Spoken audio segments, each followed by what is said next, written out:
We've got a quorum already, so may I now call the meeting to order. So let's invite the deputations in.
I would like to welcome the deputations to this meeting of the Subcommittee on Proposals on a Method for Selecting the CE in 2017. The purpose of this public hearing is to enable members to listen to the deputation's views on the method for selecting the CE in 2017. Each deputation will be given 3 minutes. And when you hear the beeping sound, you have to immediately wrap up your speech.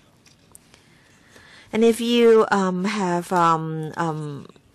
written speeches or scripts, you are welcome to give them to our secretariat. Please do remember that when you speak, you are not covered by the Legislative Powers and Privileges Ordinance, nor will your written submissions be covered by the ordinance. When you speak, please try to speak into the mic. And if you need amplification, sound amplification, you can wear the earpiece, and we also have simultaneous interpretation service today. Please, may I draw your attention to the guidelines for members of the public, observing meetings in the public gallery, and attending legislative meetings. In fact, a copy of the guidelines has been annexed to the invitation letter sent to you, and there is also a copy table before you. Or if you don't have a copy, you can always contact our security staff for a copy. And if after all the deputations have spoken, we still have some time, we will invite members to ask you questions. And before deputations, or rather, after deputations have spoken, the CMAB will give a brief response. And this session will last till 4:30. And so from the administration of Mr. Gordon Leung, Deputy Secretary for Constitution and Mainland Affairs, Ms. Chang Lam Ping. Thank you.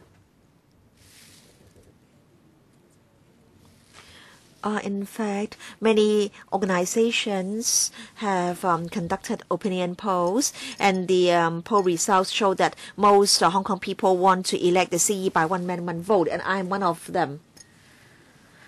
Concerning the SAR government's constitutional reform package, it is in line with the basic law. It suits the current or present circumstances in Hong Kong. I think smooth and gradual and orderly progress is necessary for constitutional development in any community, and we can't have too much change overnight. We want gradual and orderly progress. I think it's important that we make the first step to select the CE by one man, one vote, and then we can continue to enhance and perfect the arrangements. The decision made by the MPCSC on the 31st of August last year will not be changed. We have to face the reality.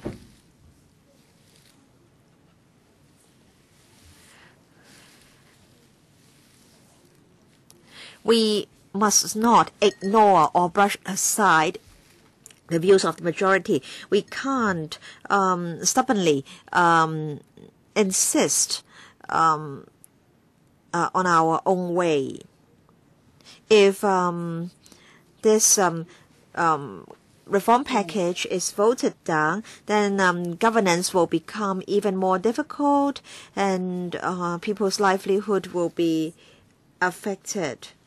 And so those who suffer will ultimately be the people of Hong Kong. Thank you.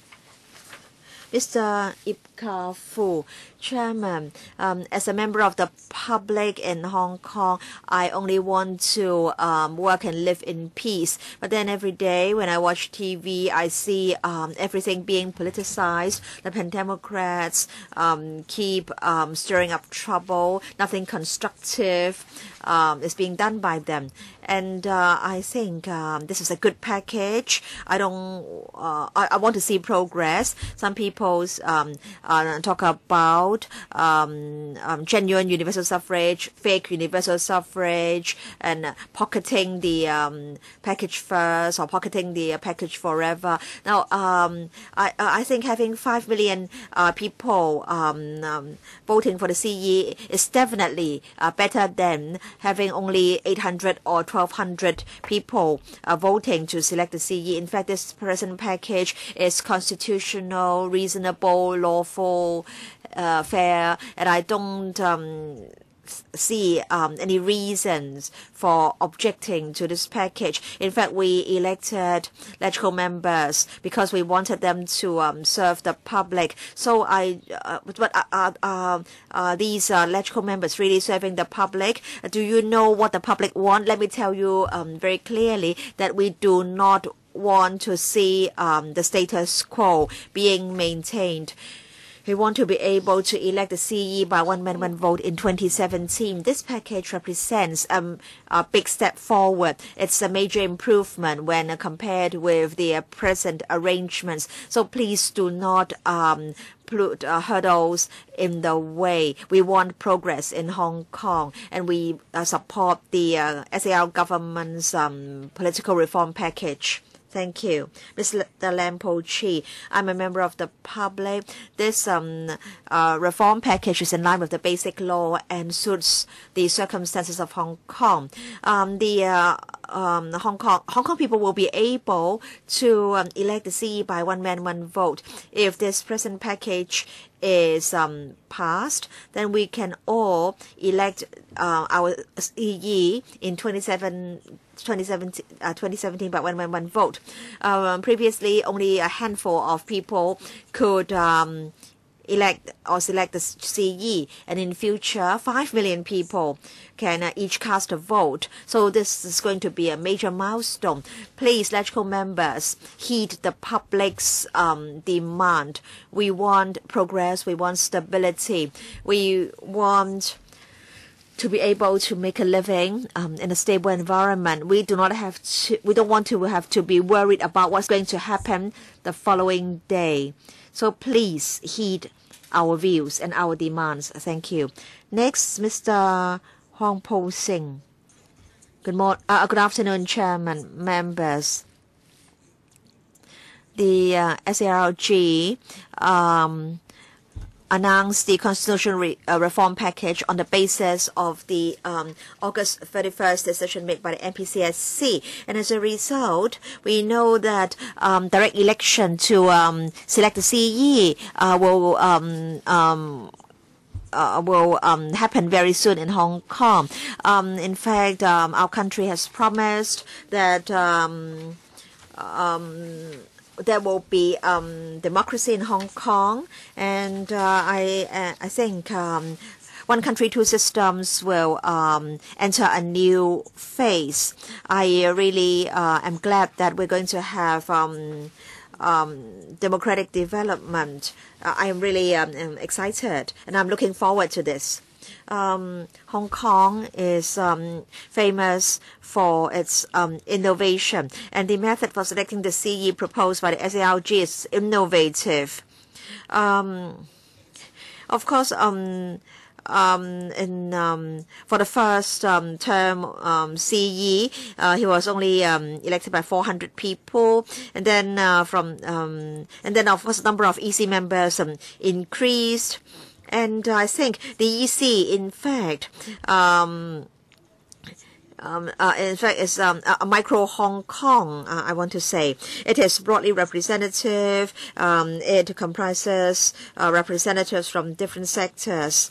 And for universal suffrage, of course, that will be a major step forward for the democratic development of Hong Kong. In the past, we had the governor, and then, of course, where I have the CE. We have never had the right to elect our leader.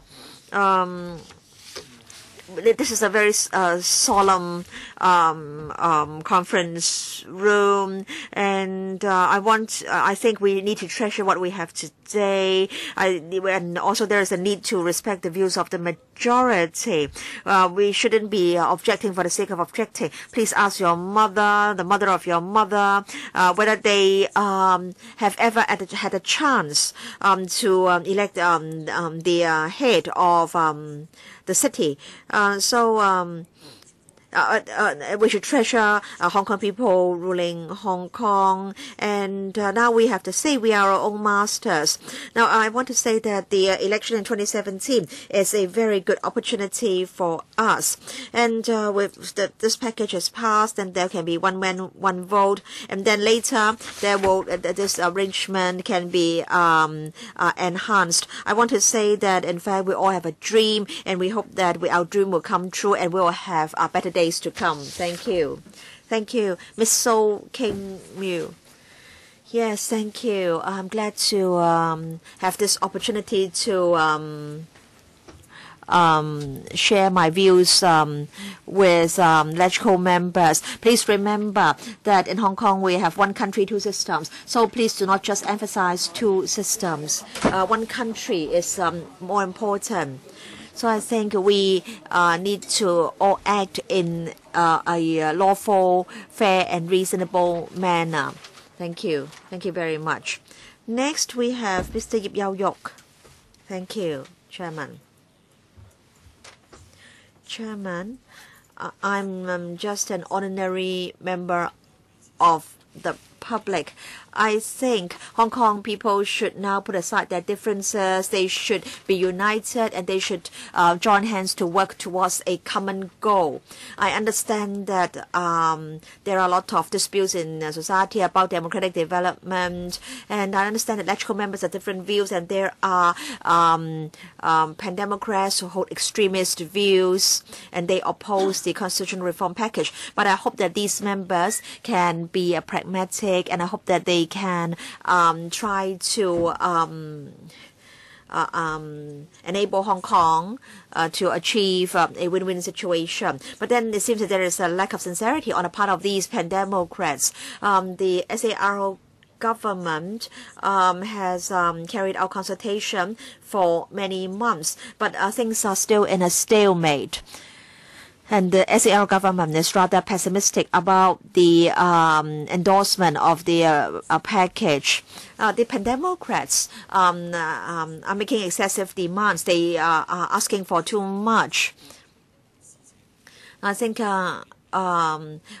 all know what has happened in Hong Kong. There was the Occupy movement lasting for 79 days. And during the Occupy movement, many people stirred up trouble. Some stormed the LegCo. Some caused nuisance to shoppers. And as a result, shops had to stop doing business. So we were extremely worried and we felt ashamed. LegCo members are elected by members of the public. They have the duty to serve the community and the public. But in our view, some Democrats only know how to cause destruction. They oppose for the sake of opposing, and they filibuster to block the administration's moves. They throw banana peels, they curse in this chamber, and they talk about democracy all the time. Democracy means mutual respect and understanding as well as tolerance. If you behave like that in your own family, would you call it democracy? If there are differences between your parents, wouldn't you, talk to them rather than, curse at them? It's not possible for everybody to like the proposed package, but at least it is better than being stuck at the stage for only allowing 1,200 people to elect our CE. Why is it that you want to deprive the 5 million odd people of Hong Kong the right to vote and elect the CE? I said that we seem to be coming to a dead end, but I believe the majority of the people of Hong Kong hope that there will be, a breakthrough, and I hope that the Democrats those Democrats who are righteous will have the courage to support the government's proposal. Next, Mr. Chong Kam Fong. Chairman, I was born in the 1980s. In the past, people in Hong Kong were politically apathetic. During the colonial days and shortly after the handover, the CE election, the general public never had any say in the election of the CE. I believe that politics not only affect our economy, it would also affect public livelihood and also every aspect of our daily lives. I hope I'm very glad that in 2017 we have the right to elect our own CE who really love Hong Kong and our motherland and who has the ability to look after the interests of all sectors of our society. This change, whether or not it is perfect and whether or not we can achieve our objective overnight, it may not satisfy everyone in Hong Kong, but I still believe that it is already a major opportunity for change. And as the three policy secretaries have said just now, after the proposal is carried, we can still, further enhance the system. To implement the universal suffrage for the CE election is conducive to the long-term development of our economy. In 2017, the method for selecting the CE, I think we're now at a very crucial stage. So all sectors of our society are now speaking out and expressing an opinion. And so under the basic law, it shows that Hong Kong still enjoys a high degree of autonomy and there is still freedom of assembly. But I'm worried that people will continue to argue over the same issue, and that we will be, and there will be greater social division. So people with different aspirations are now, not talking to each other, and even the general public and the police officers are accusing each other. And I hope that with such continued bickering, we are losing our time to really do something and have a discussion on how we can improve our economy. And this is not something which we want to see. To implement the method for the selection of CE in 2017, so that we can return to the right track, and so everything, there's a process for everything. I support the proposal for the election of CE by universal suffrage in 2017. Next, Mr. Fong. Jonathan Fong. I was born in Hong Kong. I'm a businessman. I've come here today to express my support for the proposed package to elect a CE by universal suffrage, and I believe this is the common aspirations of the people of Hong Kong. Right now, doing business in Hong Kong is very difficult. In the past, when we set up a company, we were able to make up some money, but now I have to set up 10 companies before I can make the same amount of money as I used to when I operate a single company. That is because many of the mechanisms cannot be built. So I hope our members will really work together for the benefit of people, do not filibuster anymore, and also on many issues we should follow what is clearly stated in the basic law. So long as we follow the basic law and do things step by step, in Hong Kong we already have a very smooth handover, and I think we should instill more positive ideas among the young people in Hong Kong. Recently in our company, a rather senior, staff in the company have lost some money. He was looking for his money, and a 20-year-old colleague asked what he was looking for, whether he could help. And subsequently, he learned that this senior staff had lost his money. So his first reaction was that if the company had lost money, you don't need to, look for it. All you need to do is to tell the company. And the senior staff said, no, if we lost the money, we have to be responsible. And this young staff said that if I have to bear responsibility if the money is lost, then don't hand any money over to me. So young people nowadays, I can see, don't have any sense of responsibility anymore. They don't have any commitment. And I believe that the young generation, I don't know what the young generation of the future will be like. When I was young, when our boss, entrusted us with some money, we would take care of it carefully because we were worried that we might lose it. We have to compensate our boss. Also, our sense of responsibility was involved. The boss has confidence to entrust us with the money. It was also given an opportunity to learn and to try. And I hope that our positive mentality can be used to influence the young generation. I hope LegCo members can also work together for the betterment of public livelihood so that we can really benefit our society, so that the people of Hong Kong will really have a sense of belonging. Mr. So Wing Lam. They all talk about the need to strictly follow the basic law. But after the distortion created by the decision of August 31, then I think if we strictly follow basic law, then we should have the decision of August 31st, which actually was unconstitutional. And CY Leung is actively promoting this 8 August 31 package. The 3 policy secretaries and the pro-government camps, encouraging people to buy, fake, some, medicine. So they're distorting the truth, and telling lies. I think all these derogative terms are not enough to describe how inept the government is. Deng Xiaoping had promised that other than national defense and foreign policy, everything else would be in the hands of the people of Hong Kong. Mr. Lu Ping, on the 18th of March 1980, said in a news article that after the third term of Hong Kong's administration in 2017, how democracy developed in Hong Kong was entirely within the realm of autonomy for Hong Kong. So long as 2/3 of LegCo members agree and the CE consents, then we only need to report to the MPCSC and we don't need the CPG to agree. But now the CPG is actively interfering with such a solemn, commitment. And then what Deng Xiaoping and Mr. Lu had said, it's like what Tung Chee-hwa said. If we've not mentioned this anymore, it doesn't exist anymore. The government and the 3 policy secretaries said that the proposed package is not perfect. Well, in that case, why don't you perfect your package first before you put it, to present it to us?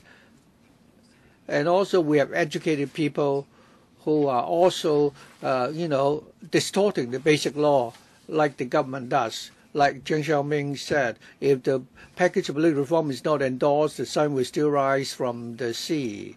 I would say that if we object to the passage of the package, the sun will still rise from the east. The government only talk about one man, one vote without the precondition for universal suffrage.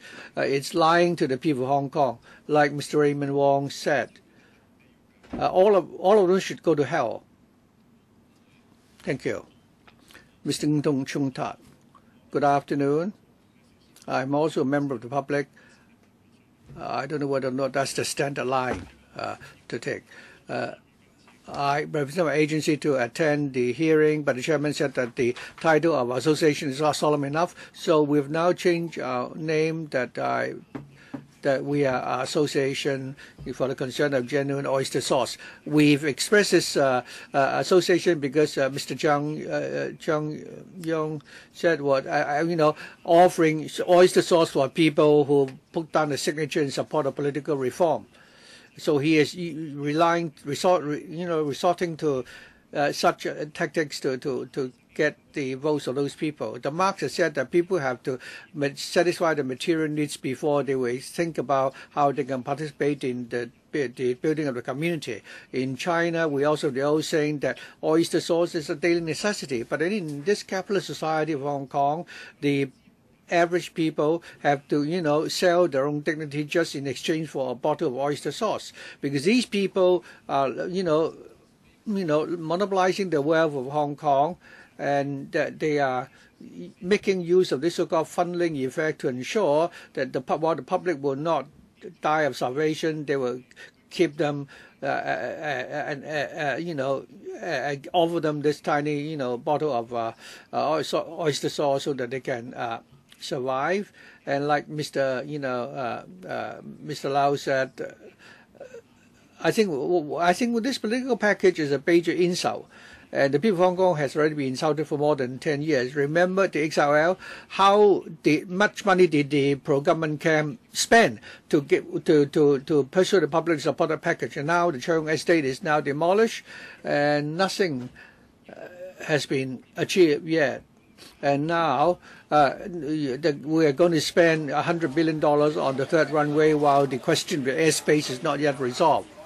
So hasn't the government already, done enough bad things?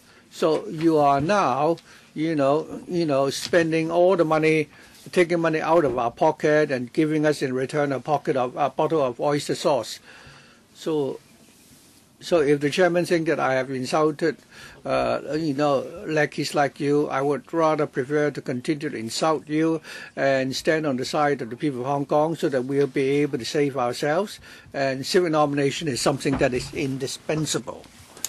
Please observe order in this chamber. I think many of the remarks we heard just now were rather offensive, so please do not make any offensive remarks. Mr. Yang Ho Chin. Yes, I represent the Liberal Party. First of all, I'd like to say that I've heard many people saying that we should scrap the functional constituencies. But if we do not have an institution like the upper house, then are you fighting for democracy or populism? So I think we really have to reflect on that. And secondly, I would like to explain why we should, pocket the present package, from the technical perspective. I think that democracy will bring about competition. Whether how you screen the two candidates, so long as they have the ambition to become the CE, then they will, in the manifesto or policy platform, please the people they want to please. In that case, the competition would result in I think even though you do not have universality, the CE candidates will make changes and concessions in a policy manifesto. Let's say you have two CE candidates contesting the election, one of whom has the slogan that I have to, tackle the problem of, expensive property prices. Once he, make this his policy manifesto, the other candidate will have to amend his manifesto accordingly. Otherwise, even if he thinks that he has the ability to get the endorsement of the nomination committee, he will not be able to win the votes from the voters, and the other candidate who is willing to make the concession will win the election. So genuine democracy actually means the competition behind the election. Although the present package is not a perfect package, but it's still better than standing still. We must remember that we are not comparing other packages with the present package. We should compare the present package with the existing system for the CE election. And that is why we say we should pocket the package now. Taking one step forward is better than staying put, unless you're saying that staying put is the option you prefer. If you think that there's a problem with staying put and there's also difficulties in pocketing the package, so if you're not going to pocket the package, what are you going to do? Do we want to go back? What happened to 2005? If we did not pocket the package at the time, what would have happened? We would demand that we should pocket the package now, because we want Hong Kong to move one step ahead rather than staying put. Mr. Lau Min Kin. Thank you, Chairman. I am an average citizen and I support the package for political reform. The majority of the people of Hong Kong have observed. My friends and I also believe that pocketing the present package is very good, because 5 million people of Hong Kong would be able to choose the CE through the one-man, one-vote system, and this would actually is beneficial to our economy and to Hong Kong. Regarding the composition of the nomination committee, for the fishery and agricultural sector, I hope that the number of seats could be reduced to 20, and the 40 seats could then be given out to women and the youth sector, so that the nomination committee would be more representative, and then the people of Hong Kong would be more willing to support the package for political reform. Many from the pan-democratic camp said that it is not right to pocket the present package for political reform. So I think that we should, make some adjustments. And regarding the political background of the CE, I hope the government will launch the political party ordinance as soon as possible and scrap the CE ordinance, so that candidates from different political parties can also contest the CE election, so that the pan-democratic camp would also change their mind. I'm worried that if all the members of the pan-democratic camp vote against the package, then we will not be able to pocket the package. I hope that they will actually change their mind. Ms. Ho Wei Leung, as a young man, and like many other young people, I very often discuss with people about the package for the CE election by universal suffrage. In Hong Kong, many of us want Hong Kong to move forward steadily, and many young people hope that the package could be endorsed, because this package increases the representativeness of the CE, and also there is improvement in terms of balanced participation. And regarding the electorate, the government would like to make some improvements so that more people can participate in the election and to make it more legitimate. What is most important is that going forward we'll be able to elect the next CE by one man, one vote. And I think this is very important, and it's also a major improvement. And therefore, I hope that this package will be endorsed. There are different systems in the world, and each system has its own shortcomings. And therefore, in any country, you need to experiment by trial and error before you build up any system. And of course, you have to take into consideration the actual circumstances of the place and to move forward steadily and make improvements. And I think this is normal and healthy. For the present package for legal reform, After rounds and rounds of public debate, we have now come up with this package, which is an improvement, and so that all the people of Hong Kong can participate in the CE election and return the CE candidate by one man, one vote. And I don't think we should miss this valuable opportunity. I sincerely hope that all members will approve this package for legal reform so that all of us can elect the CE by one man, one vote. Mr. Timothy Choi. Thank you, Chairman. I work in Tseung Kwan O. In Tseung Kwan O, there are many middle-class families. I can cite an example about Tseung Kwan O. Now, if our CE is to be selected by universal suffrage, then the CE would have to go to Tseung Kwan O to explain about his policies. Why does for example, why does the government want to extend the land pool at Tseung Kwan O? If members of the public do not have a vote, then the CE does not have to be held accountable. So on major public issues and district issues, the citizens would have a say if they have a vote. So I think it is always better for people to have a vote, to have a say, instead of having none. Well, now when we want to see the CE, we will see him on Facebook, on TV, news, then we will see the CE. So if the CE puts forward a lot of proposals, still has to come back to LegCo. So we want democratic development, and we have to select the CE by universal suffrage first before we can return LegCo members by universal suffrage. So if we stop here, if we don't move forward, then how can we take the second step? That is, how can the LegCo be reformed? For example, how do we review the FCs and the GCs? If we do not move forward, then we will not know when LegCo members can be returned by universal suffrage. Now, if you do not like pocketing it first now, if you want to veto the present proposals, then what will our next step be? Thank you. Mr. William Zhang. Thank you, Chairman. I'm the boss of an SME in Hong Kong. I love freedom. I love democracy.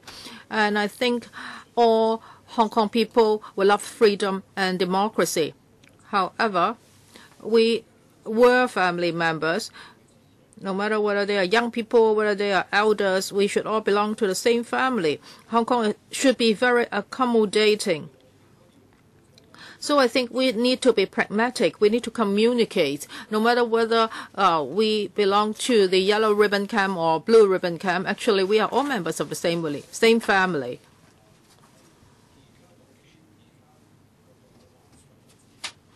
Now we say that we want freedom,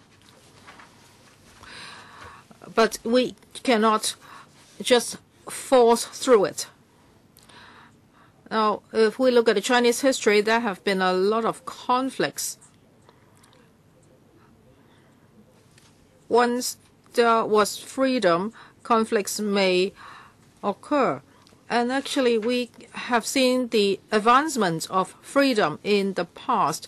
It's just like a farmer. He can see that the things he has planted grow day by day. But what if he wants to pull up the plants? Then he may kill the plant. I think in Hong Kong, we are all learning about democracy. We have looked at other countries' experiences. For example, the U.S. is a very democratic country. However, they have seen developments of decades. And now Hong Kong is just starting. We are just starting to learn democracy. And people are just starting to learn how to vote. So we have to go through this process before we really know how to select a CE by universal suffrage. So for these proposal, I don't think it's really asking people to pocket it first. We are not pocketing it first. We are actually moving forward. Earlier on, Dong Shihua, Donald Tsang, and now C.Y. Leung and also LegCo members and district council members, we are all learning about voting, and we would know what kind of consequences will be brought by voting. Before 1997, nobody talked about this. Nobody talked about universal suffrage, and nobody said that the governor should be selected by universal suffrage. But now we can move forward. In the past, it was 400 people, and then it's 800 people, and now it's 1,200. In the future, we don't know what will the arrangement be like. But anyway, we have been moving forward. So, Chairman, I support these proposals. Mr. Eric Chung. Chairman, good afternoon. I was born in the 80s. I grew up in Hong Kong. I studied in Hong Kong. I have been living in Hong Kong, and now I work in Hong Kong. One evening, I was having dinner with friends from different countries, and we were talking about the same thing. That is, we were all criticizing our own governments. We were very unhappy with our governments. It was a heated discussion, and suddenly a person asked this question. He said that if you are so dissatisfied with your government, then what would you think? Where would you think your second generation, your children, would live? And then we all went quiet. We actually came up with the same answers. We have been living in Hong Kong for decades. For my next generation, for my kids, of course, they would continue to live in Hong Kong. And now in Hong Kong, it seems that it's divided into two camps, the blue ribbons and the yellow ribbons. They have different slogans. They are saying that they are after democracy and they want one person, one vote. And some other people are now staging a campaign trying to get 1 million signatures. So they are all saying that they are fighting for Hong Kong. They want Hong Kong to be this and that. And they are working for the future of Hong Kong. However, I want to ask you a question. And also ask the LegCo members and the government officials, how many of your family members are holding overseas passports? How many of you have sent your children overseas to study? And you haven't chosen Hong Kong. How many of you have chosen to send your kids to migrate to other countries? Now, you are making money in Hong Kong, but you invest your money in other countries, not in Hong Kong. A lot of people are saying that they are working for the good of Hong Kong, but how many people are doing this sincerely? They say something and they do some other things. If I were you, I would think twice. Now let me talk about the proposals. Now Hong Kong is a part of China. Under the present circumstances, I think we should support the 831 decision. Now, these proposals may not be ideal. This may not be a truly real universal suffrage, but at least we have one person, one vote, and elect our own CE. And I think for the NCs, I think some of the corporate votes should be changed to individual votes so that Hong Kong citizens are really allowed to choose members of the NC. And also, I hope that a two-pronged approach can be adopted for nomination. Now, you are saying that you need at least 150 NC members to make recommendations, or there should be a joint signature by voters. Time's up. Thank you. Next, Mr. Xiu Ka-fai. I belong to the Liberal Party. I support these proposals because it means that we have attained a certain degree of democracy, and it has taken a number of factors into account. And I would like to share a story with you, just like what the gentleman said just now. It's about a dinner. Well, now at dinner time, we always talk about this. Earlier on, there were 10 friends of mine. We were sitting there dinner, and we were talking about the CE election. So there were heated arguments. And 5 of them supported the proposals, 2 objected, 1 abstained. Those who supported said that, you see, over half of us support the proposals. And the objectors, there was this gentleman, he said that, at this moment, I'm not talking about democracy with you. I'm talking about ideals. I'm talking about concepts. This is not a true universal suffrage, and we need international standards. And then the opposition said that, what are international standards? And the other side said that, anyway, we need international standards. The Hong Kong standard is not up to par. So he couldn't really give an answer. And 2 weeks ago, we saw Ho on TV, and she said that for the NC is place for corruption. And the supporter said that, why would you say that? What evidence do you have? The Taiwan president, Chen Shui-bian, was selected by universal suffrage through one person, one vote, but he was also corrupted. And they said that, listen to Mr. Ronnie Tong. He says that after you pocket these proposals, you will have to pocket it forever. But the government says that you just take a step forward first. There may be improvements in the future. How come Ronnie Tong is always right and other people are wrong? And the supporters said that if these proposals are not passed, what will happen to Hong Kong? We have been talking about this for over a dozen years. We're saying that we want to fight for democracy. And what contributions have you made to Hong Kong? I think about the university students, and what about the university's ranking in the world? Many of them, the rankings have dropped, and the students are boycotting classes to take part in all sorts of movements. So our universities are deteriorating. So what if these proposals are not passed? And there will continue to be arguments. And I asked that gentleman, what's your view? He said, I have no problem with that. I haven't invested in Hong Kong. I am investing in Singapore and South Korea. I don't even have a property in Hong Kong. So if Hong Kong's tax is high and the welfare is poor, then what will happen? He said, it doesn't matter. I have a foreign passport. And then the two objectors stared at him. Don't act like the boss of ATV.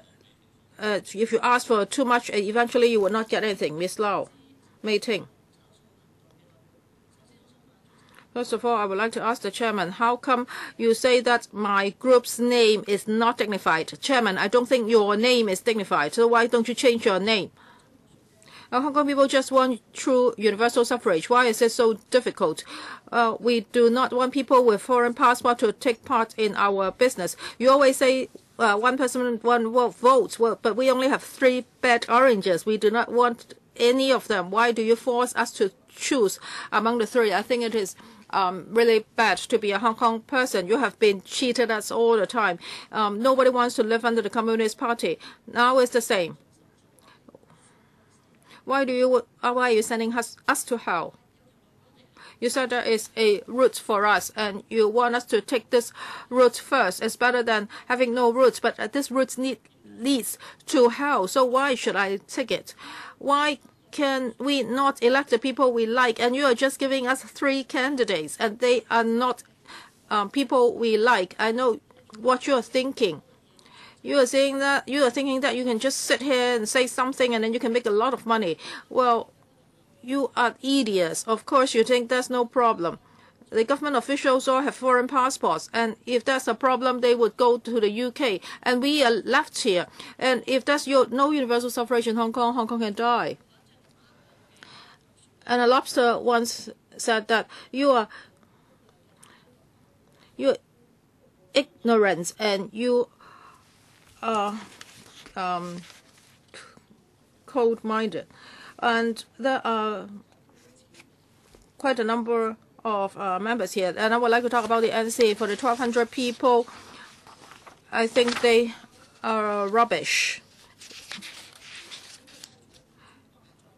So they choose a few persons for us to elect. Why should we do that? So do you think those 1,200 people can choose for us? I think we should not support these proposals. It's a waste of money. And Wong Kwok Hing is not here. And Wong Kwok Hing should be here listening to me.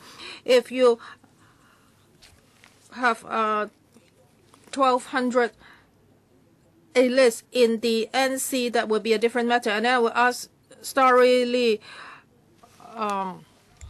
Regina Ip, you say that there's no civil nomination. Well, there's civil nomination in China. Where is it? In Taiwan province, they have civil nomination. And Song Chu-yu, how was he nominated? He was nominated by the people. And now Shi Mingde is also nominated by the people. And Mark Sulun has written an article on Mingpao several days ago. He asked a question. He said that in the basic law, one thing is supported, that is, the minority is supported. Well, please don't talk about over 50%. In the basic law, what does it say? It says that while we are progressing towards universal suffrage, the minorities' rights should not be ignored. This was what was written by Mr. Mark Sulun, and that's how he talked about the basic law. And Mark Sulun also asked another question: what is real, what is fake? Well, you can ask Story Lee, how does she teach her daughters? And are you saying, will you be telling them that there's no universal suffrage in the U.S., so that's why in Hong Kong we don't need universal suffrage? You have to tell your children like that. I have a friend who's called Mrs. Ip, and what did she say? She talked to her future son-in-law and said that how should I teach my grandchild? As for Hong Kong's NCs, is exactly as democratic as the system in the U.S. So really think about it.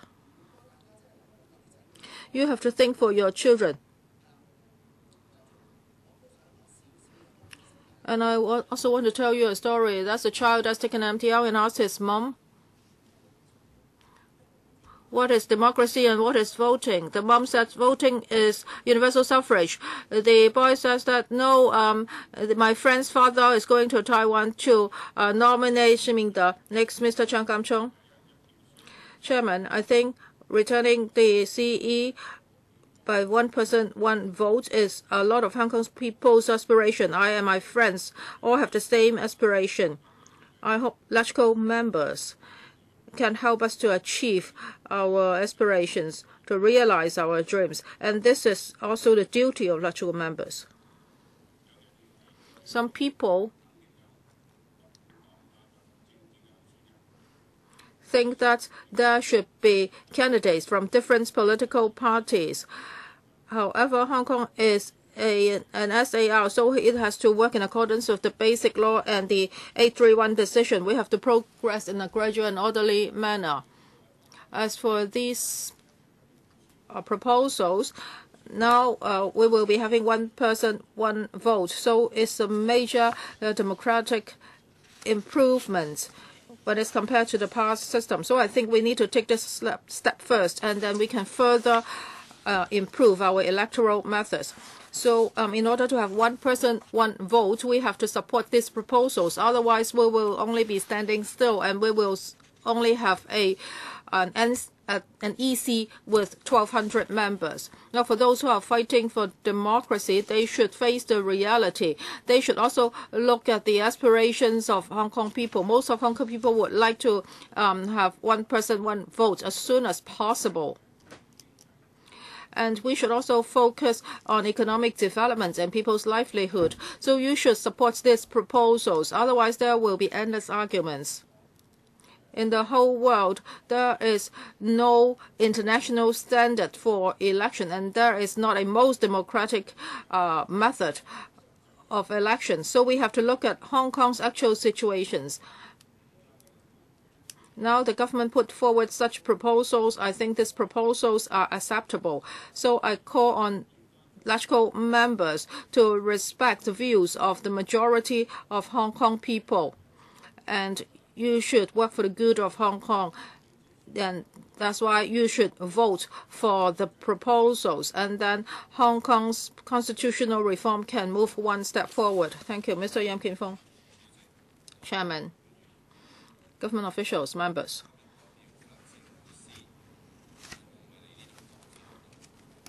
I represent a legal professional think tank, but I won't be talking about laws today. I actually have a lot of questions.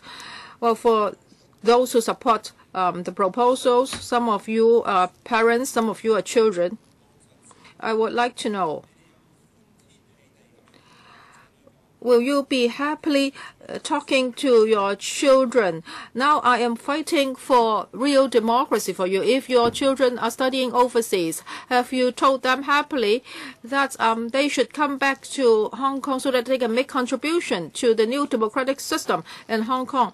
If you explained these proposals to your parents and then describe it as a democratic universal suffrage, do you have confidence that your parents would praise you, saying that you are a candid child?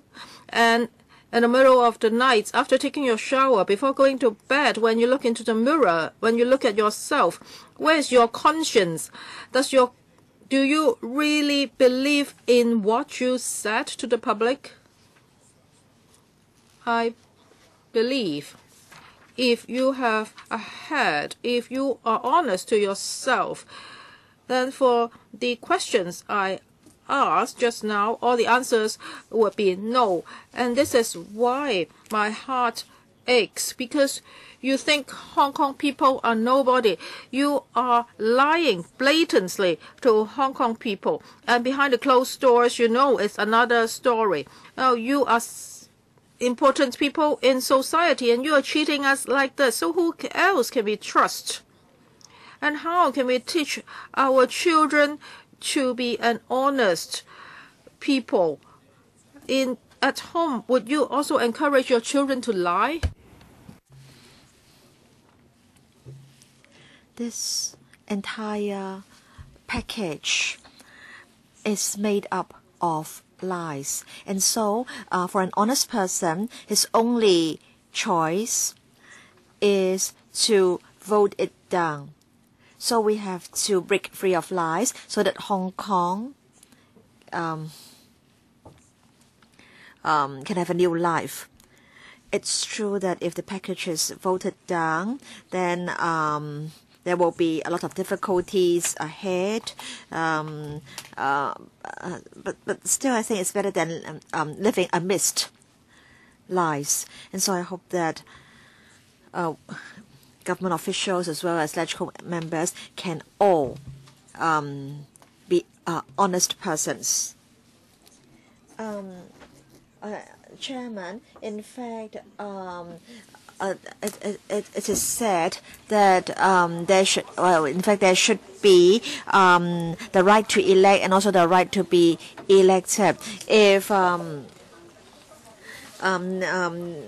government can decide who can take part or who can stand for election, then even though the right to elect is not restricted, that is not regarded as true democracy. I want to say that the SAR government's package is fake universal suffrage. People like Maria Tam, Rita Fan are trying to pull wool over the eyes of Hong Kong people. In fact, Mr. Lau Mong Hong, former CPP-CC member, explained why the 31st of August package was not democratic, but then Carrie Lam keeps saying that the package is lawful and in line with the basic law. So we can see that power can really corrupt. The government says that if this package is voted down, then we don't know when we're going to have universal suffrage. But then it's up to the next term of government to re-trigger the entire process. And do you know that if you really pocket the package, will there still be a way to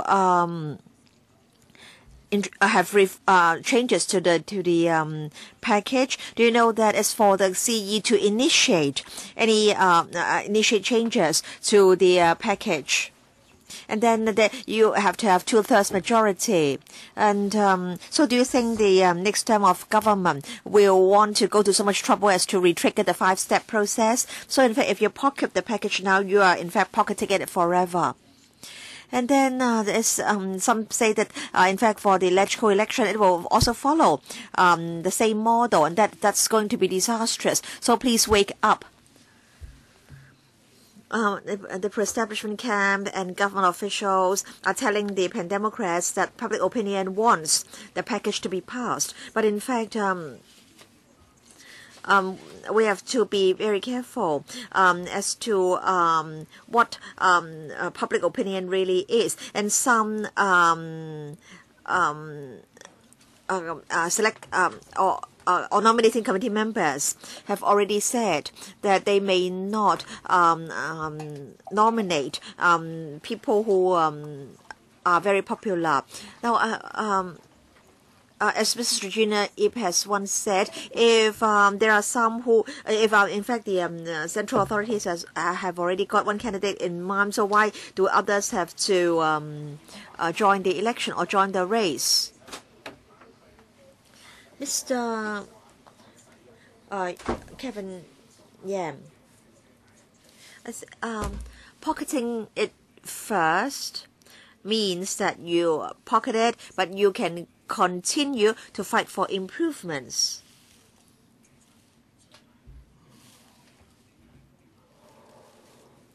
Pan Democrats do not want to pocket the package now because they thrive on opposition and struggles. Perhaps you can you make sure you not speak too close to the mic. Now, if the future CE is elected by 1 million to 2 million votes, then he is regarded as having a bigger mandate than Pan Democrats who are elected only by 20 to 30,000 people, and so these Pan Democrats won't be able to rival the CE in terms of the people's mandate. The Occupy movement lasted for 79 days, and is it that if people are unhappy, they can occupy another district, say Causeway Bay or Admiralty? And then say in a university, if the students do not like the vice chancellor and they want to elect the vice chancellor by one-man vote, then they may decide to occupy the university campus. I think if a system is good, we should adopt it. But then if a system is not good, it should be opposed too. This is an election system. This is not about a mother choosing a wife for the son. So I think what's important is whether we want stability or instability in society. Are the Pan Democrats telling us that they do not want a nominating committee?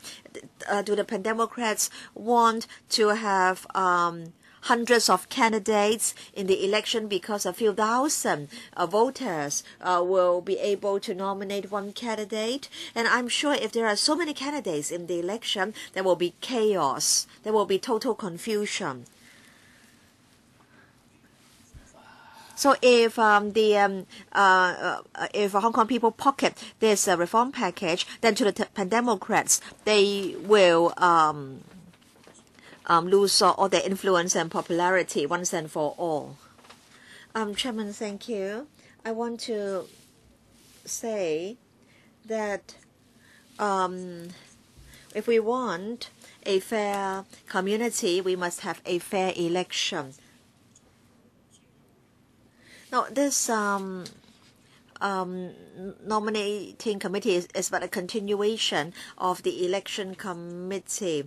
In fact, for universal suffrage, there are universal standards. The Chinese constitution says that all people are equal before the constitution, and the basic law also emphasizes that all people are equal before the law.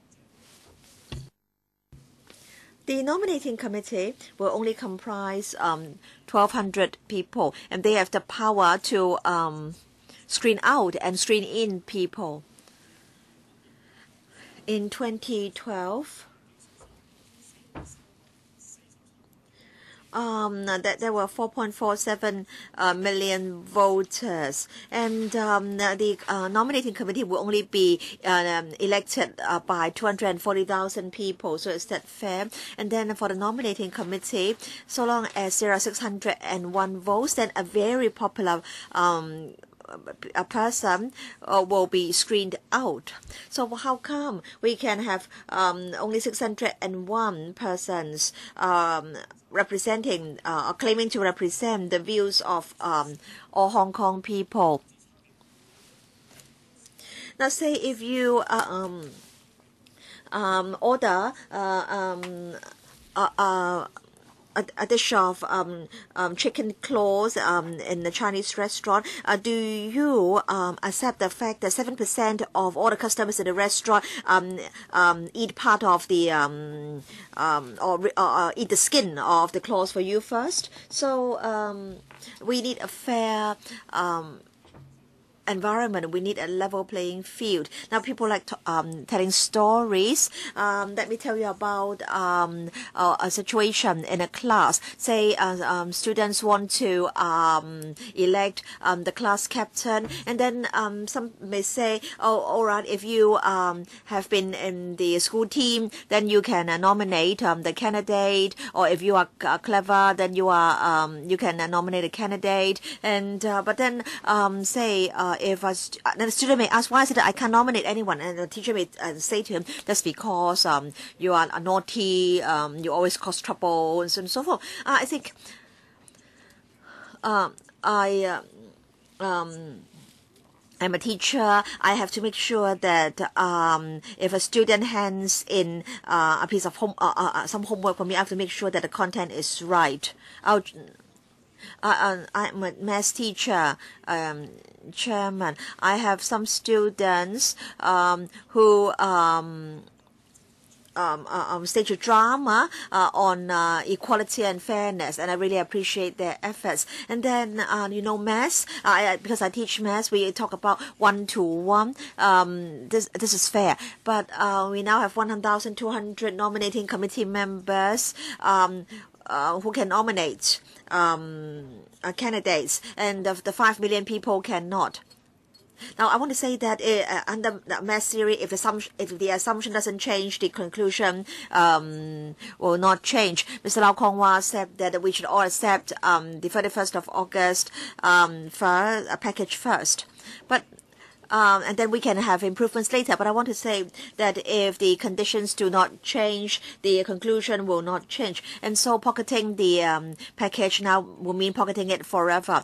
And then modestum in maths, chairman, if you have contracted SARS, will you just cure the disease by a cough syrup?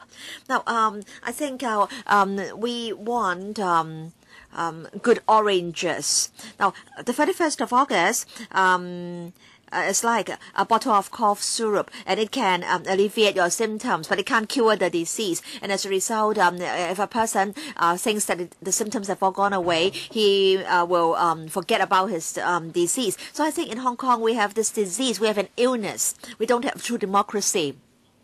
And if we have this none of the above option on the ballot paper, then I will be willing to accept the package. So I want to say that this present package can only curb the cough, but cannot cure the disease. So I think this is not good enough.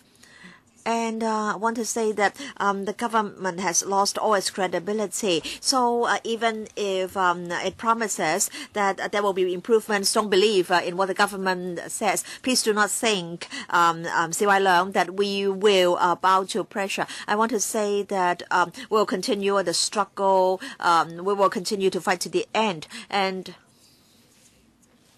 it is said that many, in fact, most people support the package. But then from the 13th to the 17th of May, 3 universities carried out opinion surveys, and the difference between the for and the against is only 3%. So we have no reason to believe that there are more people supporting the package than the number of people opposing the package. And so for the Pen Democrats, even if they vote against the package, doesn't mean that they are going against public opinion. So I support the Pen Democrats' move.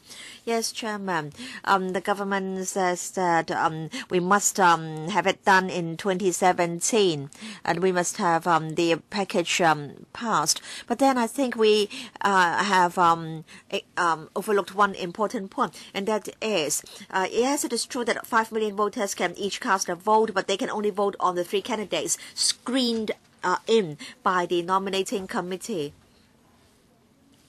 Let's remember what C.Y. Leung said in October 2014. He told the foreign media that one man, one vote in Hong Kong will not be acceptable, or else those earning less than $1,500 a month would dominate everything and all policies in Hong Kong. So that's why we oppose the idea of having a 1,200 strong NC choosing the candidates for Hong Kong people. C.H. Tong launched the MPF, and in fact, I have been. I don't think I will have enough money for my retirement. Why is it that we can't have universal retirement protection? And then Donald Trump. Before he retired, there were a lot of scandals revealed surrounding him, and I want you to remember that in fact bananas were heard in this council because there was means testing for the schemes to help the elderly, and then C.Y. Leung, he accepted the money from the UGL. So I think I need to ask members of the public whether they still support this package. I'm sure the nominating committee will only nominate candidates who are willing to collude with the business sector. A taxi driver once told me that Hong Kong people's main concern was to make a living, and I should not try to make it difficult for people to make a living. All right, if that property prices have run wild. Is it that if a person who earns $15,000 decides not to go to Japan and decides to spend less on going to the cinema, then he can afford a flat? And then look at what the damage done to Choi Yun Chun. We don't have the right people to voice our concerns for us. We must oppose the reform package. In fact, I am also against the idea of none of the above option on the ballot paper. But then Ms. Sit Ho said that in fact it was a good idea. But anyway, I oppose this reform package.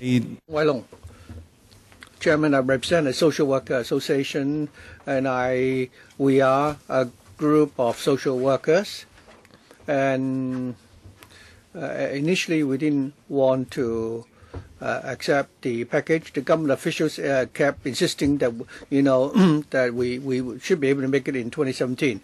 If that's the conclusion, how would government be willing to listen to people?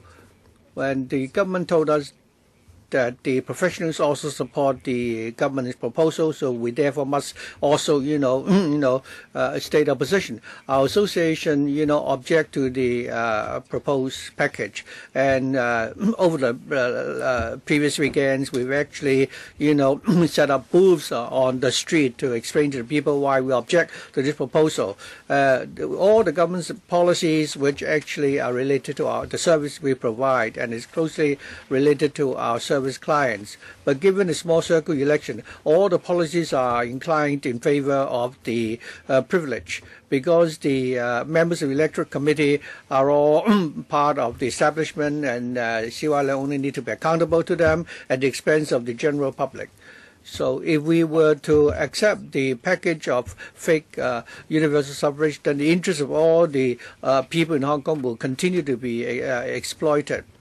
And then the so-called pocket the package would mean that we have to pocket it, swallow it forever. And once you hear the phrase pocket it first, I'm really infuriated. The idea that we can I think the government dare to, propose something that is, so bad and ask us to pocket it first. If there is domestic violence, do we need to, tolerate first and deal with it later, so that people who are suffering and working so hard to make a living, the senior citizens who scavenge the streets, for waste paper. No, no way. I think universal suffrage, one man, one vote sounds very democratic. But if a candidate can only come forward for election if he gets the nomination of 601 members of the nomination committee, then he would not be accountable to the general public. He will only be accountable to the members of the nomination committee, like C.Y. Leung. So the candidate who gets 601 nominations will go through the fake, election and then claim to have legitimacy. And then such an administration, if elected, will continue to implement policies that will favor the rich and the privileged at the expense of the general public.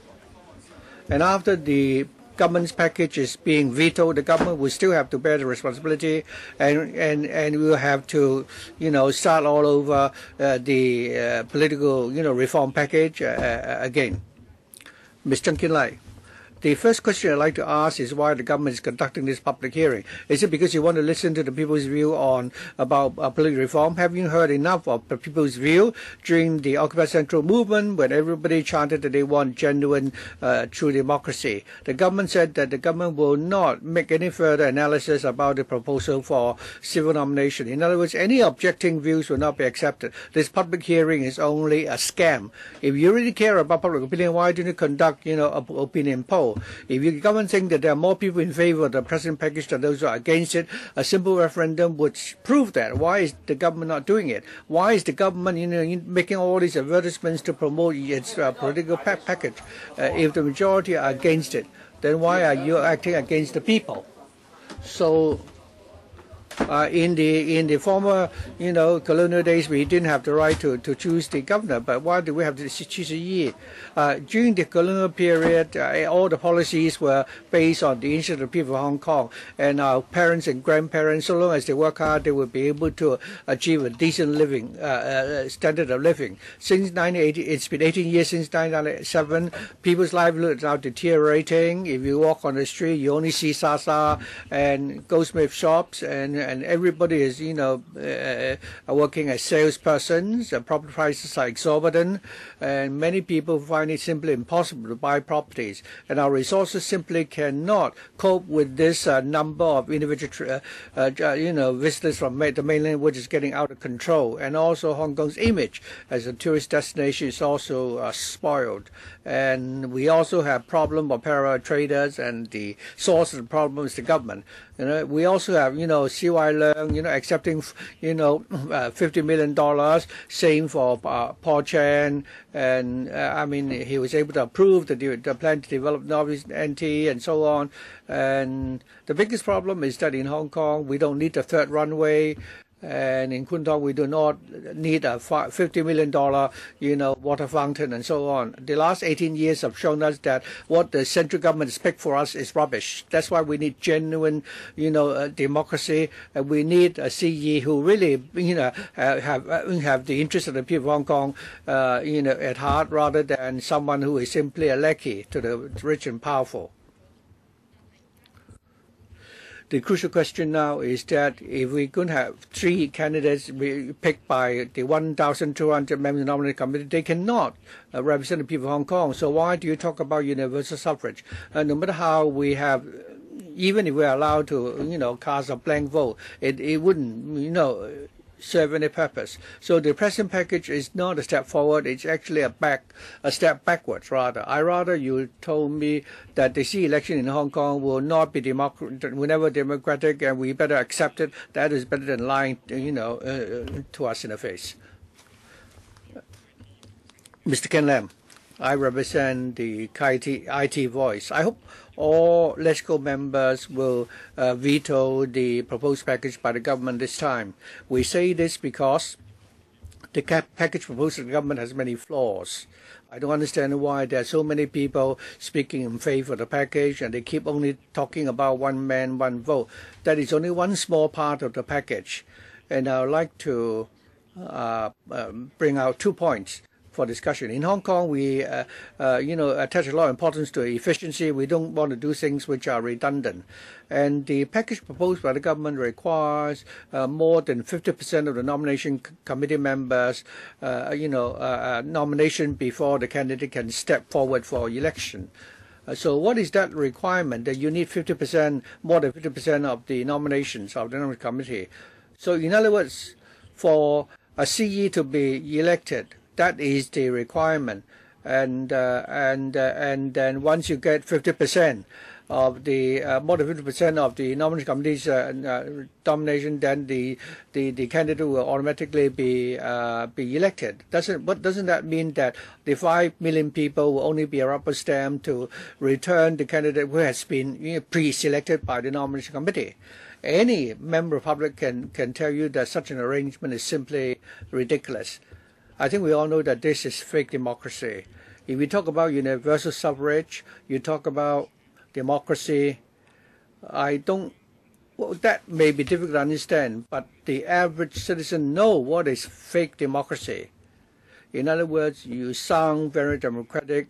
You talk as if we have a choice. But after doing so much, I think we learned that you've already made a decision a long time ago. So, secondly, the agriculture and fishery sector. I don't know why they continue to occupy 60 seats, but as members who have the right to return the IT representative, we only have 30 seats. According to a survey in 2013, only about 4,000 people are employed in the agriculture and fishing industry, whereas those who are in the IT sector, you have 78,000, and they contribute to 3.6% of Hong Kong's GDP. 80,000 versus 4,000, 3.6 versus 0.16% contribution to GDP.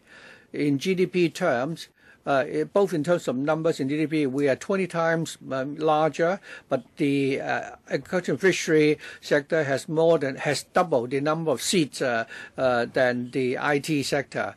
And if the nomination committee were to be returned, with the same proportion, then I don't understand why you say this package is an improvement.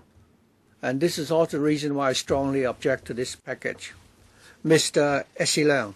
Today we are here because we hope that all electoral members will vote against the package proposed by the government. The people of Hong Kong are looking forward to a fair and just electoral system, and that system means that irrespective of the background of the candidate, anyone can contest the election. The framework under the August 31 decision will not give us a fair and just election. Many people already said that you have a small circle of 1,200 people, and how can we have a fair system to nominate a candidate for the CE election? We say that we must take a step forward, but if you look at the electorate base and you only have 1,200 people, this is not improvement at all. And going forward, I think the candidate would need the support of half of the nomination committee before he can become a candidate, and that is not progressive improvement or development. Furthermore, members of the nomination committee can cast more than one vote. Under this system, if this system were applied to the last C election, then Ho Chun Yan, C.Y. Leung, and Henry Tang, when they contest the election, so long as you have one candidate like C.Y. Leung who obtained more than half the votes, he could arrange for two puppets to contest the election, and he would be able to control the three candidates. So for the member public to cast the votes, then you can only choose between C.Y. Leung, Fanny Law, and Zhang Jianyuan. So what does it mean if we are asked to pocket the package first? Why do we need to accept a package which is actually fake democracy?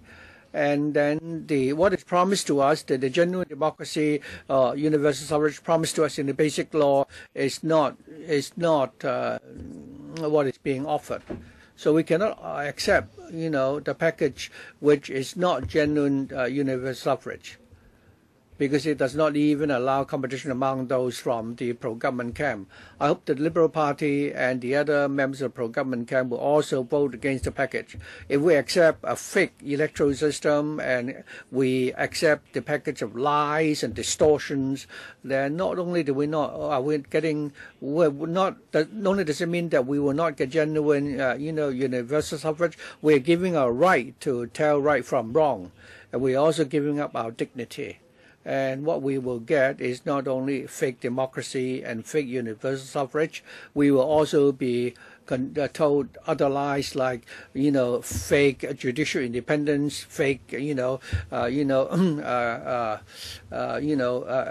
a fake system of clean government and so on, because the CE to be returned in the forthcoming election will claim that he represents the majority.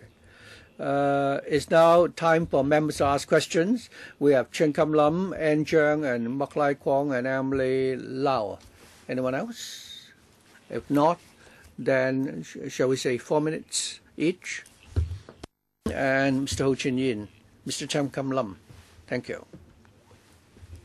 Today we have heard the voices of many of the people of Hong Kong. They represent both the members of the public and also some of you are SMU proprietors. You've told us about your aspirations that we have harmony and prosperity. You hope that we can elect the CE by a one-man, one-vote system, and you don't want Hong Kong to stay put in terms of democratic development.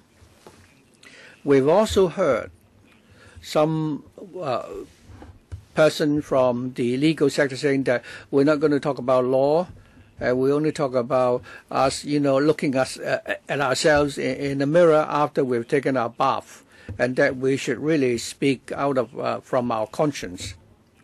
But my question is that when we talk about political development, if we talk about election and democracy, and if we don't talk about the law, so how can you even start the dialogue if we could not follow the law and regulations to formulate the system for our future democratic development? Can you come up with a system in the abstract and do whatever you want? I believe the people of Hong Kong, the majority of the people of Hong Kong, agree that Hong Kong is a place where we go by the rule of law. And in everything we do, we have to follow the law. Is it the case that the Asia government can ignore the requirements of the law and ignore the stipulations in the basic law and come up with policies on its own? Or the CPG can ignore the requirements in the basic law and do something for Hong Kong? That is totally impossible. So when we talk about the future democratic system for Hong Kong, if we say that we can ignore the law, this is simply, putting the future of Hong Kong at risk. Today, we've heard from many people who represent the general public saying that we should cherish what we have achieved. And I think we should also, realize that the aspirations of the people of Hong Kong are very simple. They told us that they want to make a living in Hong Kong. They want social stability. A democratic system should serve to build up our community and not to destroy it. And I believe all of you have spoken told us that aspiration. This morning, some of the individuals who came, who cursed and caused disruption in this council, if these things continue to happen in Hong Kong, then indeed this is worrying. We have 79 days of illegal occupation of Central, and this has already caused, serious damages for Hong Kong. Our economy and our social harmony had suffered as a result. If this continues, if we continue to ignore the law and do whatever we want, that would really be something that we should be worried about. We have many members of the public who have urged the pan-democratic camp to support the package for the political reform. I'm sorry, your time is up. Ann Jiang. Thank you. Today, we've heard many individuals who've come to, give us their views. At the beginning, some individuals who came, the chairman didn't allow them to use the names of the titles that they came up with. But I believe that many of these names sounded like, four-letter words. And if you allow them to use such names, and years later, when you review what you have spoken to today, you may really regret what you have said today in this council. Today, I've heard two individuals who said something which really touched my heart. The first one is Mr. Chung Yat Kit. He has put it very well. That is, in a conversation with his friends, he said that many people may have grievances about their own government, but if they're not happy, so where are they going to live? Eventually, many people decided to stay in Hong Kong. Nowadays, we see that there are many people from many countries trying very hard to come to Hong Kong to live and make a living. People who are, trying so hard to obtain the right of abode in Hong Kong, claiming that they suffer from political torture at home and so on and so forth. I say that you've touched your heart because I studied abroad when I was young. And I had the opportunity to actually, stayed in Canada and become a Canadian after I finished my studies, but I did not because I really miss Hong Kong. My family is here. And I think that if you live overseas, you will still be a second-class citizen. That's why I, quickly came back to Hong Kong. And shortly after that, you have the Joint Declaration of 1983. And Mrs. Sensen Chen wrote me a letter at the time inviting me to become a British citizen. And I said, well, I mean, this is ridiculous. I worked so hard to come back to Hong Kong, so I rejected the offer. So whatever I say, I really hope that what I say is for the benefit of our next generation. Another person also, Mr. Yam also, asked whether or not we have happily told our family members that we're going to have universal suffrage. I can tell you, Mr. Yam, that I'm really very happy. I'm overjoyed that eventually we are now going to have universal suffrage. I can tell you, I can also tell my father. My father didn't have the right to vote because he was one of the 1,200 members of the Nomination Committee. There's only one, I'm among one of the 1,200. Every year when I vote, I always regret why my father would not have such a vote. You say that the right to vote by the vote of the 1,200 member would mean that all 5 million people in Hong Kong will also have the right to vote. I'm really very happy. You ask why only 1,200 people can make the nomination and you cannot. Mr. Yam, I want to tell you that nomination by the 1,200 people, the composition of the nomination committee is like the nomination of LegCo. We have directly represented members. All LegCo members and district councillors are in this council. We also have FC members in this council and on the nomination committee. So during the last administration, when Mr. Alan Leung contested the election, he was able to obtain the nomination very quickly. Rather, instead, C.Y. Leung almost didn't make it to obtain enough nominations. So what we are fighting for is that the nomination committee can be gradually relaxed. And the DAB have always been advocating that we should, provide for more seats to represent youths and women. Mr. Charles Mock. First of all, I'd like to thank all the deputations for coming here today. Some people, when they repeated the lies many times, they would also tend to believe that them to be the truth. And they say that the majority of the people support the government's package. Some even said 5 million support the government. If you look at the findings of the polls and if you read the script of some of the deputations, you'll find that they are outdated by at least a few weeks. And some say that in the UK and the US, it took them more than 100 years to achieve democracy. If that's the case, we shouldn't have democracy in 2017. At least we should be aiming at 2170. We have to wait for another 100 years. I have an Apple cell phone. This company is founded in 1976. 39 years later, they came up with this cell phone, iPhone. Well, in this case, we're not even as clever as the U.S. citizens. We should get used to it first, and we only buy iPhone 6 30, 40 years from now. And we can... So even our grandma would say that we shouldn't go back to the days when they have to really wrap up the legs or the sole. Some people say that when you have election, there will be competition, and I hope this young man understand that this is how you should interpret politics. I'm no expert, but I hope you should ask yourself whether you have any principles, because the general public do not want, small favors from you. And if you care to look, you'll find that the number of people who objected to the package are already outnumbering those who are in support for that. So you must have your own convictions and ideals. You must have your own dignity. Otherwise, So I hope that you would first of all ask yourself this question. I always say that for people in politics like myself, we cannot always only think about our own interests. Otherwise, I will not, join the Democratic camp. And I think many people up to now don't realize that. And I'd like to quote Mr. Yam.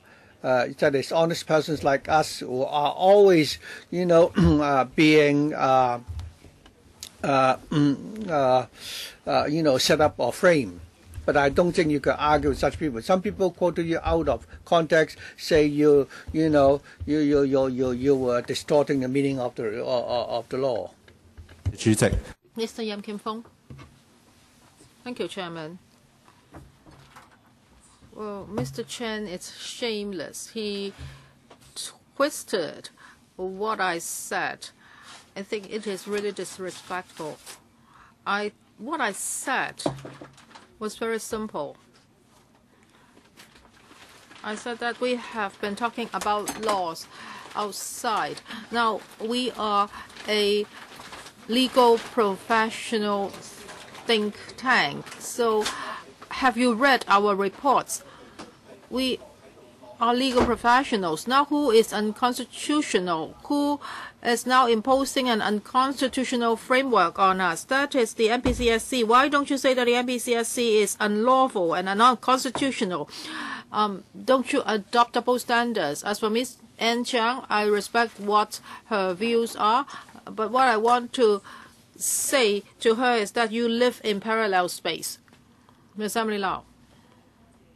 I would like to thank the members of the public for attending today's public hearing.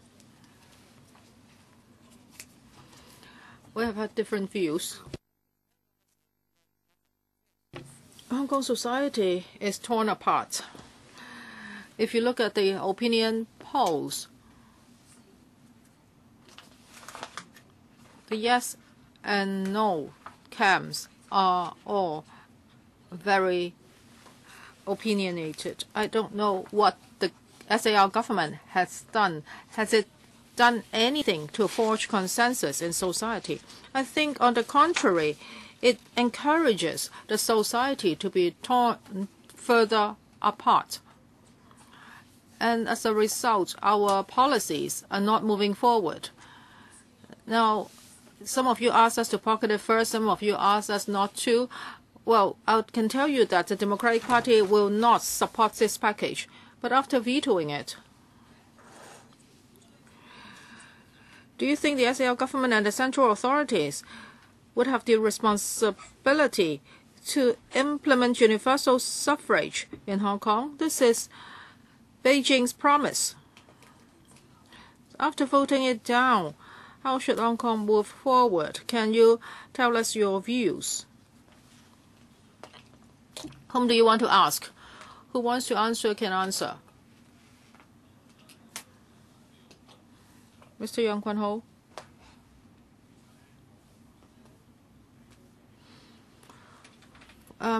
For Pan-Democrats like you, you don't have to hold on to the microphone, but you have to speak into the microphone. I'm afraid she cannot see me. I think after the Pan-Democrats vetoed it, you should do some homework because you have been late in doing your homework. In the next month, you will be voting on the proposals. And some of your members now put forward some middle-of-the-road suggestions. I think it's too late. And I want to make a very important point. No matter what proposals you come up with, you have to take this into consideration. That is whether it's a pocketed first proposal or some other proposals. Is this vote valuable for the citizens? For this present package, I think this vote has a positive value for the citizens. At least the citizens would have a vote. It can be a right. It can be something that you say that they are given to buy. But this is a politics, and that politics is not just about slogans. And you all have been talking about conscience. But do you have a tangible method? I would like to thank you, Mr. Yang. Mr. Yang, I thank you for your views. There are some other gentlemen who would like to speak. Mr. Leung Siu-Chung. For that gentleman just now, what he said, it's like the Pan-Democrats have never put forward any other proposals. Well, before this package proposed by the government, actually the Pan-Democrats has suggested a number of options. However, we are bound by the 831 decision, and there's no room to maneuver. I respect Professor Chen Wang-ai. He has tried very hard to come up with a proposal, but it's very difficult to have a proposal that's within the framework of the 831 decision. Mr. Wong Yok-man, now if you distort the truth, and it's always distorted, it will never become the truth. Well, there are universal standards. Our government officials would like to compare themselves with overseas practices. Mrs. Carrie Lam's husband and children are in the UK, and she said that even in UK they don't have universal suffrage. But I think that system means universal suffrage, and you think that's a comparison, and you are comparing Hong Kong's election to other people's presidential election. If that is the case, then we really need civil nomination. This is just common sense. You are saying that we should follow the basic law, but the basic law is rubbish. Why should we follow it? And where does the 5-step process come from? We had a 3-step process. Now it's become 5-step process. And in the past, in the 3-step process, this should be led by the people's view. And now you've changed it to a 5-step process. Now, first the CEO has to write a report, and it has to be submitted to the NPCSC. But now the NPCSC has imposed a framework on us, and they take the lead to change the law, to violate the law. So can you even read? Have you read Annex 1 and 2 of the Basic Law? And then it became the NPCSC interpretation in 2004. And what is NPC? And NPCSC is a rubber stamp in the Communist Party's toilets. They just raise their hands. Nobody would object to anything. Now, if you want to compare to other countries, you say that they are not that democratic. In 1983, we started to have election in our legislature. In Taiwan, they gradually changed, and in the year 2000, the Democratic Progressive Party became the elected government. They have been evolving. And now you are saying that they don't have universal suffrage in the UK. Why don't you talk about the Qing dynasty? You are asking the pan-democrats to pocket it first. No, we will not pocket it first. We are doing this for our future generations. If you want to be notorious forever, it's your business. We will not accept it. And then people would ask, okay, if you don't accept it, what will happen? Well, we will continue to fight. For the opposition party in Taiwan, if they didn't persevere, how could they become the ruling party one day? So you hear different views. You should be reviewing yourself, but now you are not doing this. You want to force this upon us. And now you are destroying Hong Kong people, ruling Hong Kong, one country, two systems, and you're setting new rules of the game. And I don't want to criticize the pro-establishment camp, because I have been criticizing them for years. When I was a radio program host, I was already condemning them. Well, even for the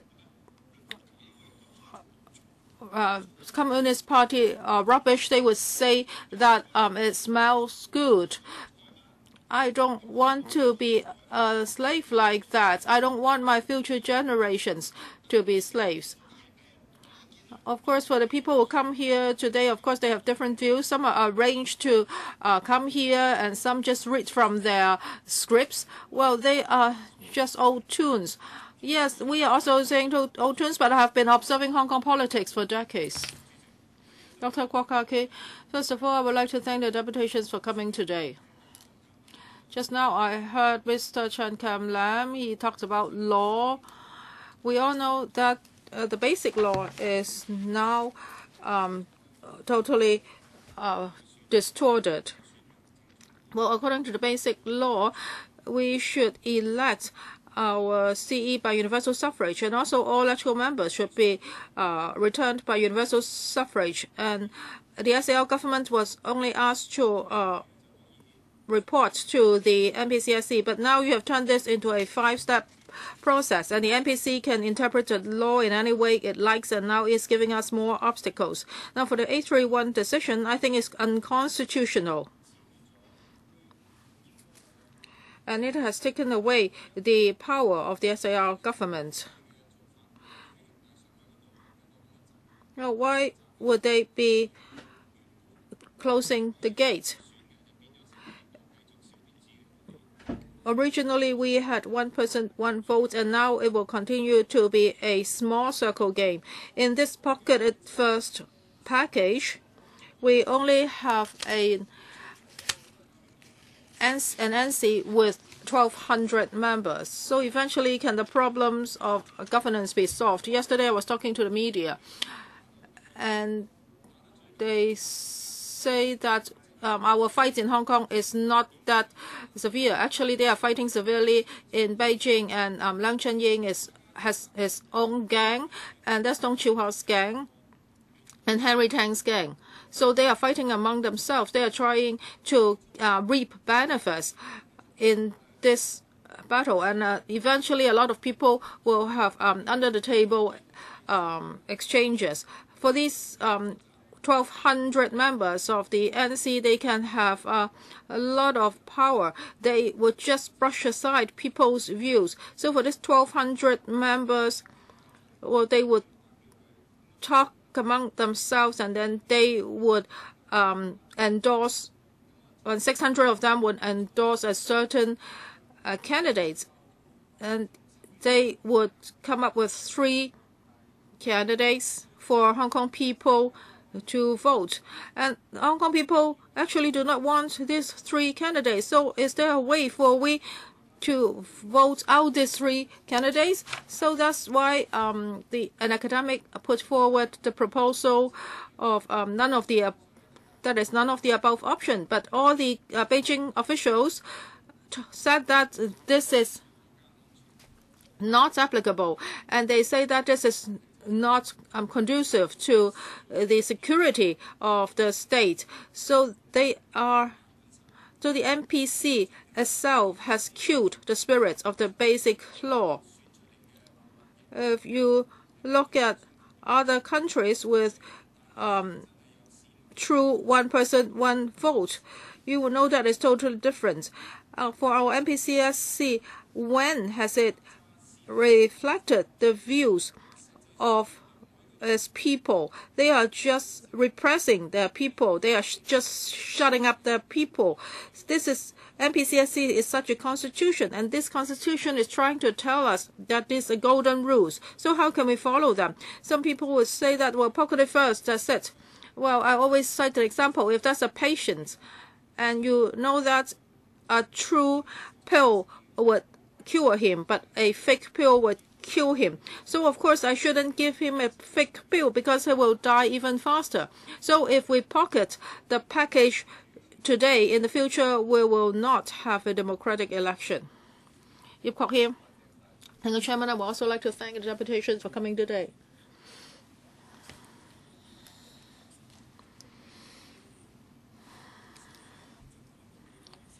Now, when it comes to political reforms, yes, there are a lot of arguments and divergent views.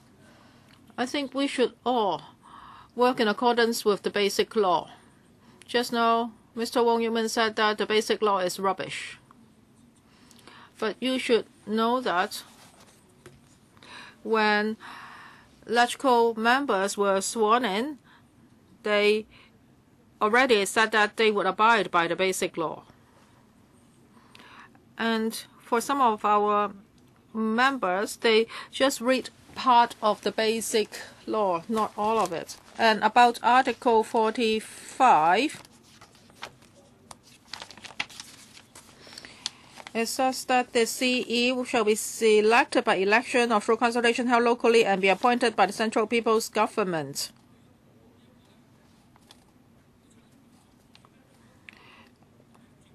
And the method for selecting the CE shall be specified in the light of the actual situation in Hong Kong SAR in accordance with the principle of gradual and orderly progress.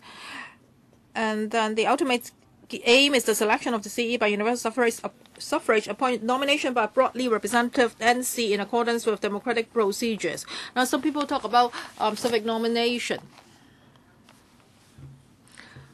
But for the basic law, it was formulated decades ago, and it could ensure that Hong Kong could be handed over in a smooth manner. And it mentioned this nominating committee in the basic law. This is already stipulated there. In Hong Kong now we have one country, two systems, and Hong Kong can continue to prosper. It is because of this system, because of the basic law.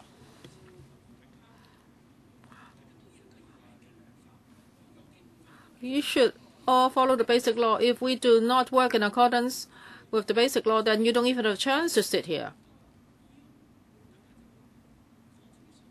You can't just say that I want the things I want, and for the things you do not like, you just want to kick it out. This will not solve Hong Kong's problem.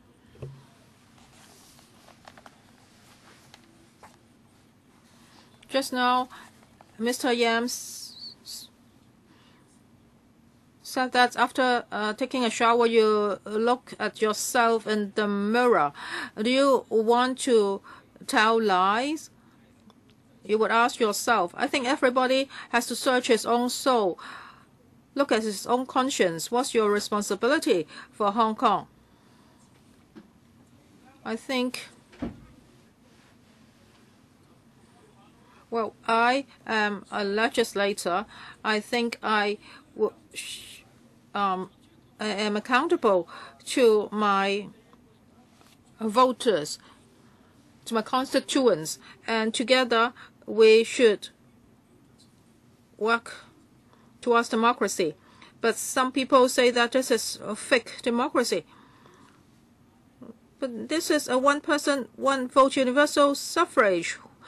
I don't think you can label it as real or fake. We just have a difference in pace. Sometimes it's faster, sometimes it's slower. And now we are having an NC with 1,200 people. Well, a representative came late, so now I'll give him his 3 minutes. And Mr. Ho Chun-yin also raised his hand just now, and then after listening to them, I'll ask the government to respond. My name is Long Fei. Now, for the 1,200 people, and I think it's a good package, but if you can add a few hundred more, it's even better. Now, if it's like the Pan-Democrats, if there's no pre-selection, what will happen? Now, for this NC, the members represent different interests of different sectors, so they can strike a balance and they will make the best choice for Hong Kong. But if you do not have this foundation, then there's civil nomination, and if Long Hair and Wong Yok Man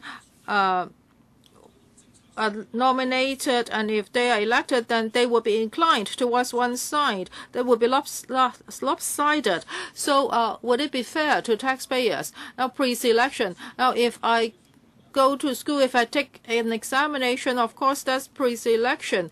Now, of course, you have to be patriotic. You have to love Hong Kong. Now, for the Occupy Central Democrats, you are pushing the students out to protest at the front. What do you want? You want votes. You are saying that other people take bribes. You also take bribes. You will violate the law. You will do unlawful things. And teachers and students shouldn't speak foul language. If the middle class doesn't say anything, it doesn't mean that we can be bullied.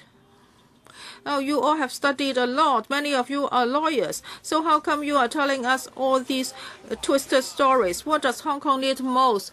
Stability and prosperity. If you stage protests every day, if you occupy Central every day, then how can Hong Kong prosper? And that will damage the livelihood of people.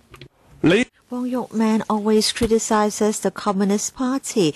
In fact, do you know that there are a lot of interests at stake behind all these political moves? I just want to say that I'm extremely sad because the situation is like this. I have no political inclinations. I'm not a leftist. I'm not a right winger. I just want to see stability and prosperity. What's wrong with pocketing the present package? Pocket it, and then there can be further discussions. If we do not pocket this package, the Pan-Democrats will stir up another Occupy movement. We want stability. We want peace.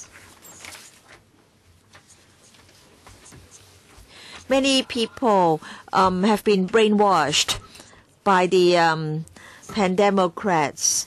Let's all wake up. Let's all work for the future of Hong Kong. We must not stir up trouble. Mr. Stephen Ho. Now, in fact, I did want to say something, but I want to now read from this passage. Now, under all circumstances, we need to promote democracy on all occasions. Under all circumstances, we have to fight for and demand human rights and democracy. If we keep saying the same thing, then people will believe after some time that what we say represents the truth. Let's try to get more influence. We have to try to gain political ground, and we must try to smear the leaders. in international conferences, photos should be taken, and we should tell the people, show the people through the photos how stupid the leaders are, how bad they are. Do you know who said this? The former Secretary of State of the U.S. Now, let's not talk about whether the present system is fair or not. We have to set aside our personal interests. We should have in mind the interests of the state. A member refers to the Basic Law. All right, Article 45 of the Basic Law says that the method for selecting the CE should be based on the actual circumstances in Hong Kong, and there should be orderly and gradual progress, and there will be a nominating committee. So let's not discuss civic nomination or nomination by political parties. These are not provided for in the Basic Law. We should, we do not want to see endless disputes within Hong Kong.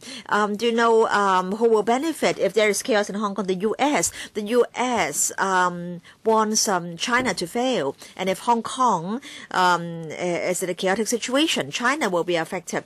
And I don't think the NPCSC's decision is an unauthorized structure, so to speak.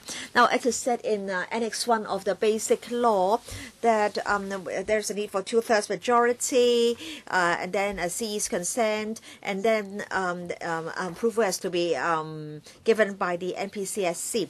So this is the three-step approach. But I want to say that for the Basic Law and the Annex, it doesn't say who can initiate the change, and then it doesn't say who can confirm that there should be a change, and it doesn't say who can really make the change. And because of the interpretation of the Basic Law, we now have the 5-step approach. So in fact, it's essential that we have a 5-step approach.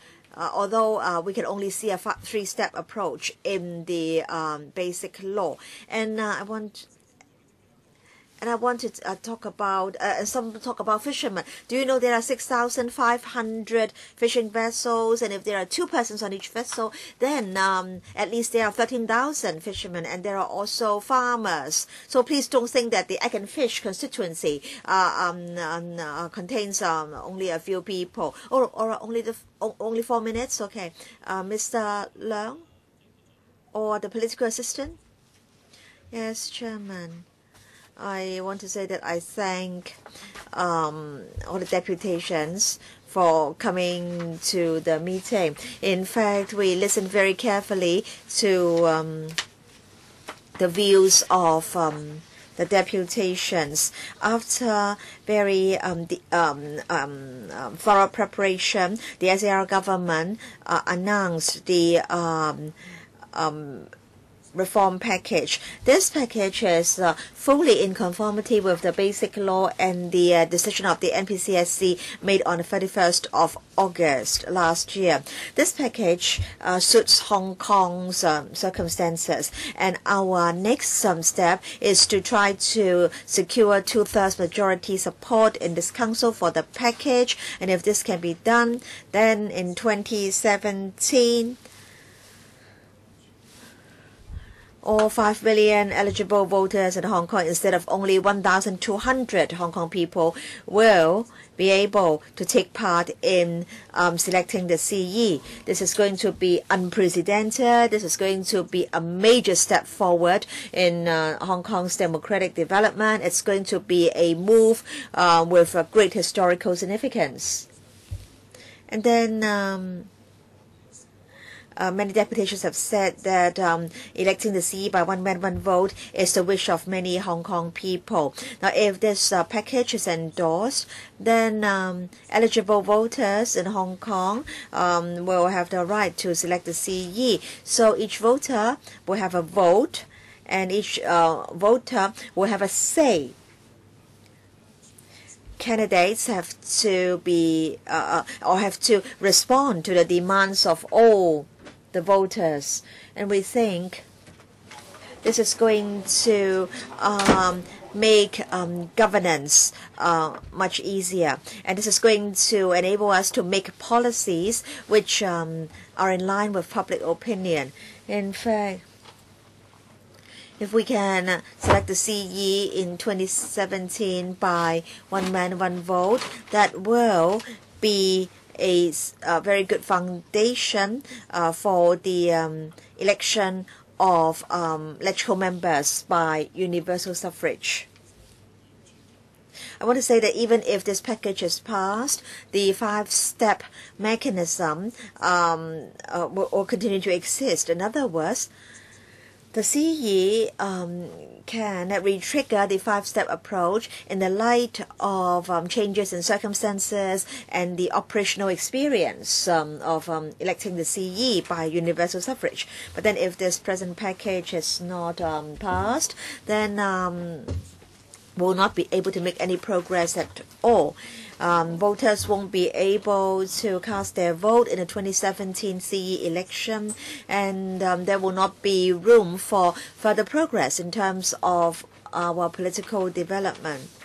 We understand that this package is controversial. Still, we will, in the following month, continue to lobby for members' support. We'll continue to explain the package to members, and we'll try to forge consensus in the community so that we can elect the CE by universal suffrage in 2017. Time's up for this session, and I thank the deputations for coming. We will now proceed to the 4th session immediately.